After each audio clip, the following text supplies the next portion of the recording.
Hi everyone, it's me Sandra, Mama Bear. Here I am. As you can see, Ben's not here. That's okay. We're having a hard time getting our schedules together. So after talking to Ben, he's thinking maybe it's happening for a reason and maybe I need to continue doing the videos myself. I thought I would throw it out to you guys. How do you feel if I continue with the videos and have Ben as a guest speaker every once in a while? What I have to offer is my experiences and how I've dealt with things with Ben and my world. So let me know. I love that. I'm just gonna quickly give you an overview of the last few years with Ben. Ben, as you know, has been in and out of the hospital like a gazillion times.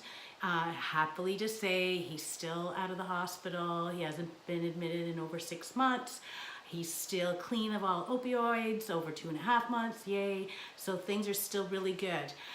We're still moving forward and we're still staying positive, still have the spirit to live, all that great stuff.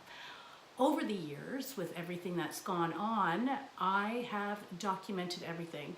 And I've chatted with Ben over the years about me writing a book.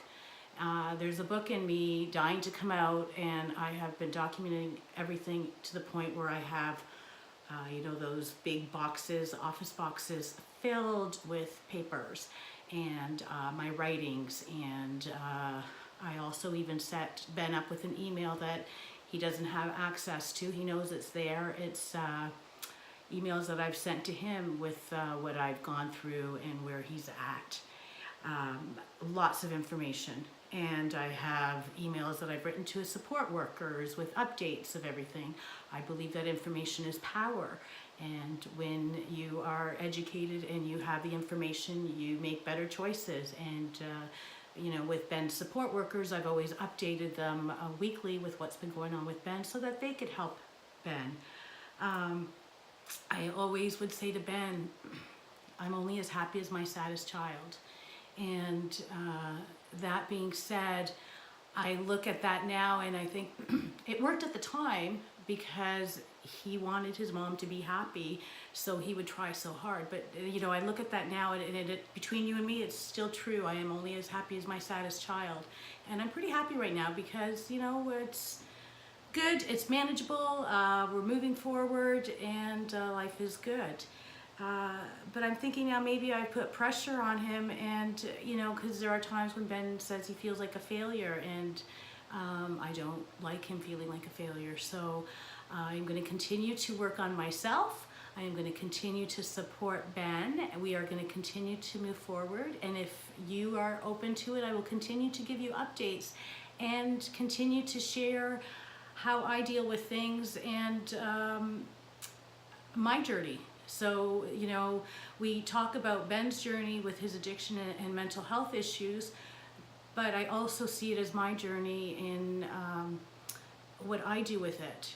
Like I've said in previous videos, it's not what happens to you, it's what you do with it. And, you know, it's getting the positives out of a not so positive situation, and that's what I'm doing. I'm continuing to document things. I'm going to continue to write. I'm going to do it for me, and if I help one person, yay, that's great. And I just want to continue sharing, and hopefully you'll share your experiences. You know, I say make yourself happy first, because when you're in a good state, then you're able to help others. And you know, I enjoy doing these videos. I enjoy getting the great feedback, and I appreciate that. So as Mama Bear, I'm gonna continue going forward. And you know, I talked about what I went through with my divorce and what I made of it, and I took the positive out of it, because then I not only discovered who I was as a person, as Sandra, and not the wife and not the mother and not the colleague. I also, how do I word this? touched on my spiritual gifts. So I decided when I was going through all this to educate myself. When I was younger, I used to see things that I thought was normal. I would see things happen before it happened.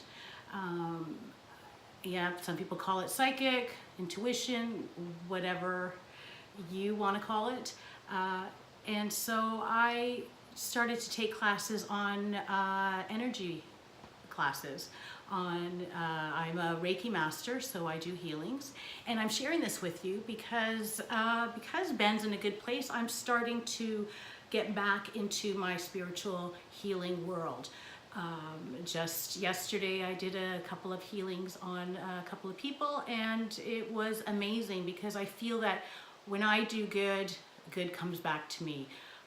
Call it karma, call it anything you want, but it really filled me up. So I am going to continue to work on my energy work, and that includes state of mind, living in the moment, being present. I find that that helps me to get through things with Ben, and I'm able to help him better. Ben is sensitive to energy. Ben is sensitive to many things due to his ADHD, and learning what that entails. It helps me to help him. And speaking words of kindness and love, that helps both of us. So I'm going to just leave it at that. I'd love your feedback. I'd love to know if you're interested in me continuing these videos without Ben and having him show up once in a while when the schedules work out, when the time is right. I'd love your feedback on what you want to hear about. Drop me a line if you don't want to do it through Facebook or YouTube. Private message me. Email me, spirittolive1111@gmail.com. Like, subscribe, share, or not. I know that this fills me up. I love to help, and if there's anything I could do to help, please reach out. Continue to have the spirit to live. Take care of you. Make yourself number one. It's not being selfish. It's actually just being a better person. When you're good, everything around you is good, and you're able to deal with things better. Give me your thoughts. Peace. And don't forget, where there is breath, there is hope. Be safe, be smart, take care. Love. Take care.